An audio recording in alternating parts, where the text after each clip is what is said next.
welcome back. Let's check out these areas of your DNA that don't code for any proteins exactly, but they're very critical for making proteins all the same, or we have figured out ways to use them. The first one are called satellite DNA. Just like the things that fly around in space above the Earth, in their orbit. And these are basically what we see using in DNA profiling, crime, to use to solve crimes. Okay? When we match up the suspects and the evidence we find at the scene, maybe the victim's DNA, and when they're looking at fingerprints, that's also what profiling is called, DNA fingerprints.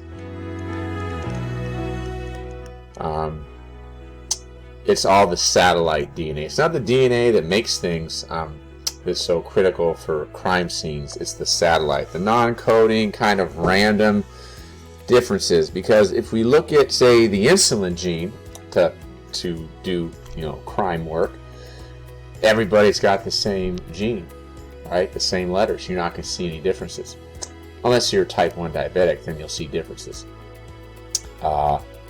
So we need these areas that are random, different, so we can use those to identify.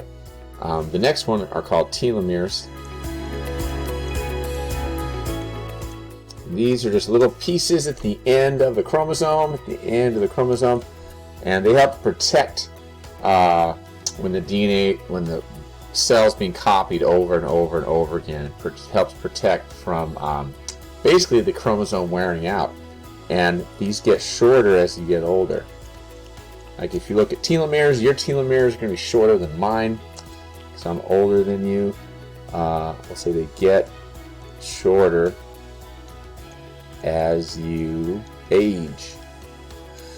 And they're shorter than when you were in elementary school. It's probably hard to tell the real difference though. The main ones we are concerned that we really need to know about are introns, and we'll get to that a little bit later. But those are, say you have this is your gene right here. There are going to be certain areas that just don't code for anything, like this area, this area, this area. These would be, say, your introns, and those get cut out when your DNA gets made. You basically cut those out. You only basically end up with these ones. So that's your whole gene, your introns, and it's kind of confusing. So this is called the exon. This is the other exon. This is the other exon. And that's that exon, and so it's going to be shorter. I know my graphic isn't too good, but you'll have better ones later. Because I'm thinking introns. That's confusing because they should stay in if they're introns, but you have to remember it's the exons, which are the red in here, that get saved. And the exon stands for expressed. And the intron comes from intragenic, so basically in between the gene. Anyway, remember introns get cut out, exons stay. Let me write that down. Introns removed, exons stay. And then we have non-coding RNA genes. So, for example, the genes that make tRNA, mRNA, rRNA, you need genes for those. So you have to have certain areas of the DNA that code for that as well. And then finally you have these gene regulatory sequences.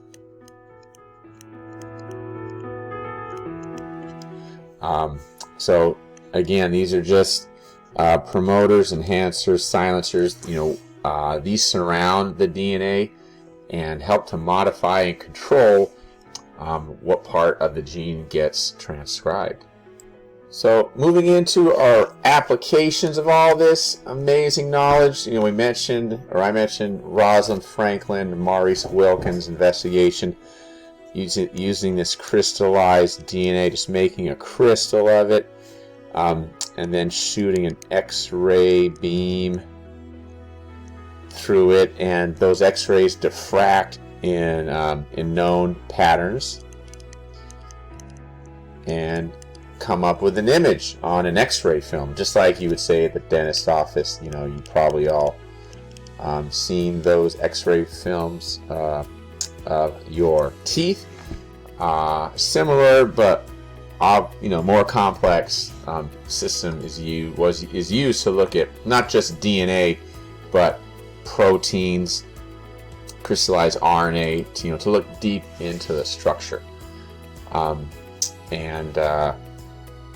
Again, Rosalind Franklin worked in this guy named Maurice Wilkins' laboratory.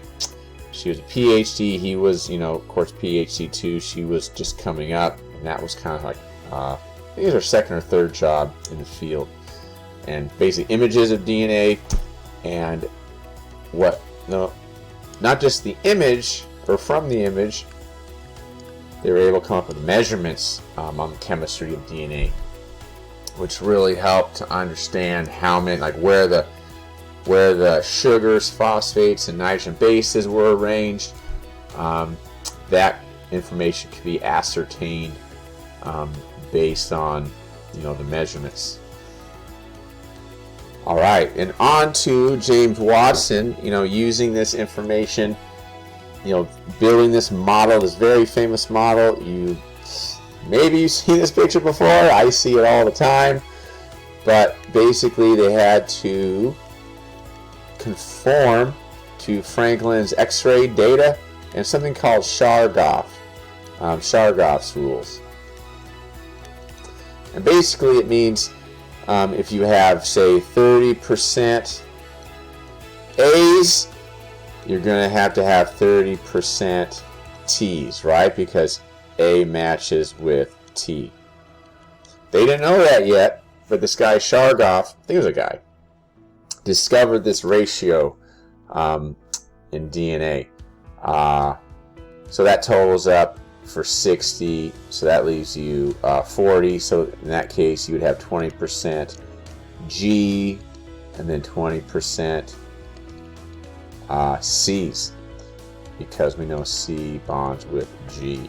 So Chargaff came up with, whenever you had a certain percentage of A, you had the same percentage of T. So the percent of A always equaled percent of T. And same thing for G. Sorry, my handwriting, I need to slow down a little bit. So application, second application. This is how we figure out the sequencing of genes. So say, for example, the Human Genome Project. Human Genome. This is exciting for me because this was happening right when I was starting to teach biology. Really, in the first 5 years of my career as a teacher, biology is when the sequence of DNA was discovered. So that's pretty awesome. And basically, all what that means, the order of A, T's, C's, and G's for all human genes. All 23 pairs were figured out. All the letters. Pretty awesome undertaking. But what happens, this is normal. This is normal deoxyribose. You can have a bond form between two sugars, between two nucleotides. Can form bond. And just so you know, these are nucleotides. But a dideoxyribose has this single H here instead of the OH. So this is the missing the OH, and you cannot add the polymerase 3 can't add anything to that. It sees that and says, what? Can't add it. So cannot form a bond. So wherever it is at, it's going to stop right there. So the way it works, this of course is attached to a nitrogen base, and those nitrogen base are marked usually with fluorescence, some kind of chemical, and it's put through electrophoresis, and they get arranged by the size. The larger, this would be a larger, this would be a smaller fragment, and in the gel, it goes through a gel, and this one would go the farthest because it's so small, and then the next farthest, this one would go the shortest distance. So they'll arrange themselves by size, and by doing that you can figure out the base position in the sequence, all by putting in, so you're going to replicate DNA and you just throw in that extra step, and oh, here it is, that's right. So this is the dideoxynucleotide, yeah. And you can see you have this big chunk right here, and see how it didn't go very far, and this next one went second furthest, and then third furthest, and so forth. So if you read this, you can see on the trace up here,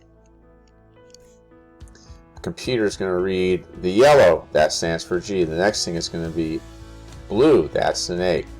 Then green, that's a C, and so forth. So that's all because you have that DNA replicate itself, copy itself, with that dideoxynucleotide involved, and that just randomly makes them create these different size fragments. And these dideoxynucleotides are labeled, usually a fluorescent label.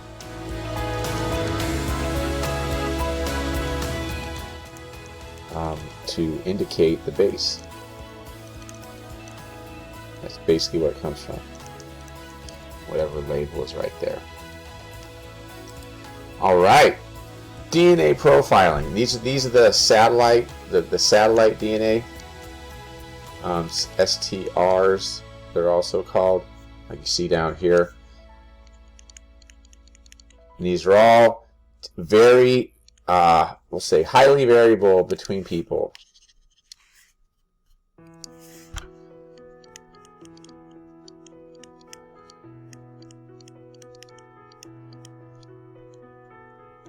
Get rid of that.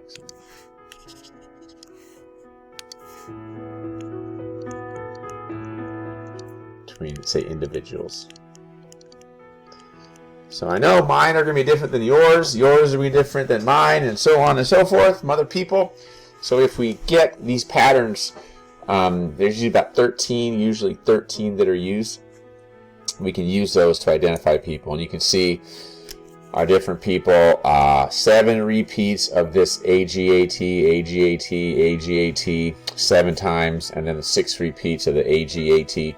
See, all these people just have different different numbers of repeats for those STRs, and that's how you get the fingerprint. You'll have to treat it, have special enzymes that will cut these DNA fragments out and put it through a gel.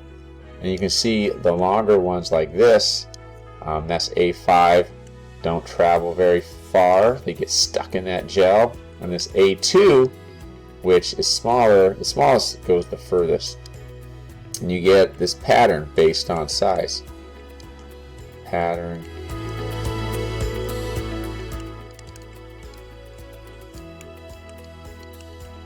And say, here's another individual. They have, again, very different combinations, and they show a different pattern. So that's a different pattern. Good thing we're different, right? Helps make it easier to solve crimes. So if we look at this example, we can see a victim, we see a DNA profile of the victim, so these are all DNA profiles using those single tandem repeats, satellite DNA. Here's the crime scene evidence, and you can see there are some bars that match up with the victim because probably you'll have their DNA there as well. So then you look at all the suspects, and you're basically seeing which one matches. Got to match the crime scene. Right here we see this does not match, so we can eliminate them. Suspect 2, looks like they're matching up pretty good. Suspect 3 we can eliminate because that's not there. So based on the STR data, we can see a suspect 2 committed the crime. Okay, and that sort of thing might be on the exam where they'll show you those patterns right there. One of my favorite experiments, very simple, very effective. They didn't know if our genes are carried on the protein or on the DNA. So this experiment was done in the 40s, I believe, to figure that out. They knew that viruses infected cells. So what they did is they created 2 lines of viruses with different areas that were radioactive. This first experiment you see, they made the proteins radioactive by giving them, I think, radioactive nitrogen or sulfur, because DNA does not have sulfur, so it's not going to have any sulfur. So radioactive sulfur, forgot something.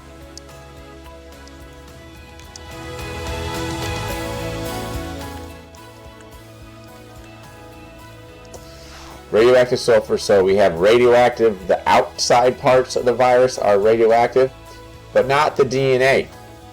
So protein, radioactive, not the DNA.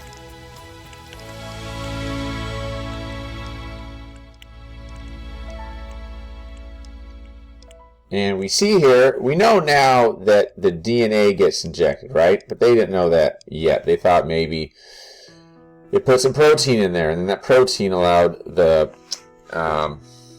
virus to have the cell replicate itself. But we see there was no radioactivity enters.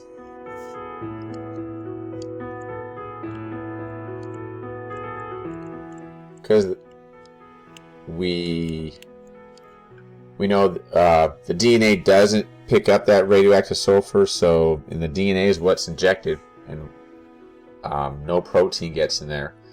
So they grew it, and then they centrifuged it, and down here is where you're going to find the cells, and up here is called the supernatant,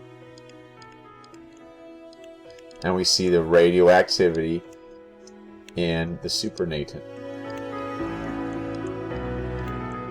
So that led them to think it's probably not the protein. Now, the other experiment they did, testing DNA, and for here they used radioactive phosphorus, because DNA has phosphorus, but proteins do not.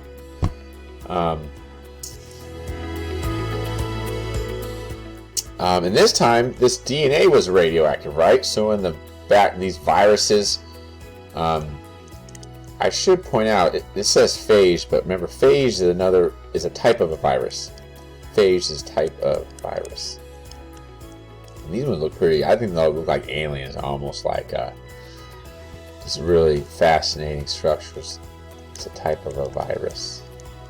Just so we're clear. So check it out, we got that radiation inside the cell, so radioactivity enters the cells.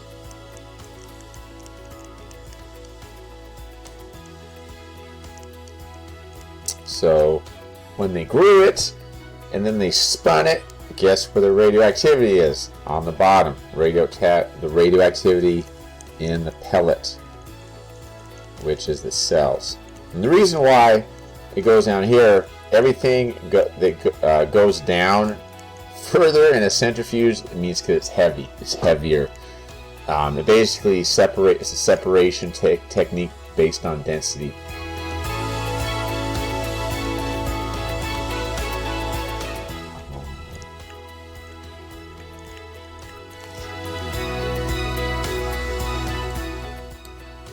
And the last thing we need to do is check out this histone protein. We're going to pop you into a protein database right now and show you how to use it. And I want you to try it too, just to visualize it. And look at the tails. Remember, the histone is in the middle. And the positively charged amino acids are at the core.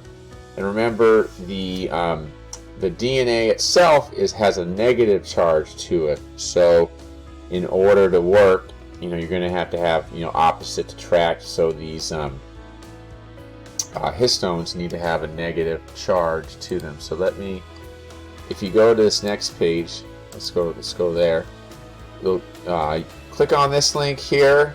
Let me put this link in Canvas because that might be easier. This wouldn't take too long to type in, but or maybe I can put it on the video. Let me try that. I've never done that, but I'm gonna give it a shot. I think I can do it. But let's take a look. Remember, the DNA is wrapped on the outside. We can see these tails. We're gonna try to look for those that are hanging out on the top and on the bottom. Okay, and there's 8 total histone proteins. All right, so now this is what you can do. I think this is pretty sweet. Very easy to distinguish. You can easily see the DNA on the outside here. Oh yeah, check out the highlight. Oh, look at that. Oh, close up of the DNA right there. All right, let me get out of there. There we go.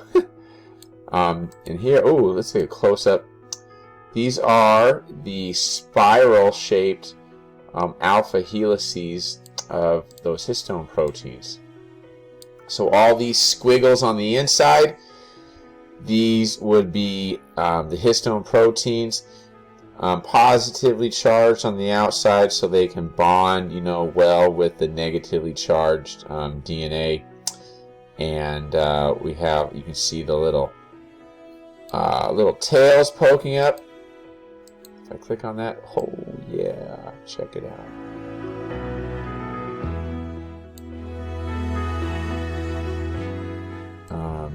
I forget the colors exactly. Gotta review that. Should be a spot where you can click. I haven't found it yet, where you can show the colors. What atom they usually black is carbon, blue is oxygen, white is hydrogen. But I think it's a little different in this program. So I just want you to fool around with this a little bit. Just visualize it. You can see, again, you can see 2 wraps of DNA around those histone proteins.